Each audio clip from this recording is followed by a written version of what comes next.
Mangunguma patay sang gintiro kaginlabo sang kaupod nga mangunguma bangod sa patubig. Nakatutok Josel Huesca exclusive.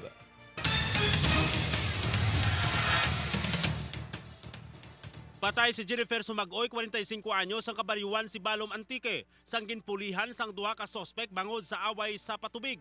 Nagwa sa investigasyon sang Sibalom Municipal Police Station nga naimpito ang duha ka mangunguma sa masami nga hindi paghatag konsiderasyon sang biktima sa patubig.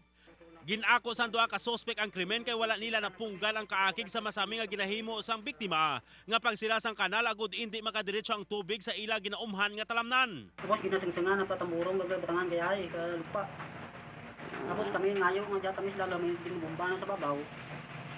Hindi na rin pagkatao sa tubig. Labo sa liog ang naagom sang biktima sa kamot ni Bakayan, samtang igo naman sa dughan tugas sang pugakang ang ginamot sang sospek nga si Eric Pruhas. Labo ni Jeffrey ay sa bagang kibunong.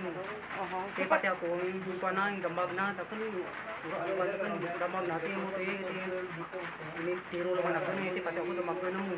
Preso sa karon sa lakapsel sang Sibalom Municipal Police Station ang duha ka sospek, samtang ang biktima ipaidalom sa autopsy. Josel Huesca para sa One Western Visayas.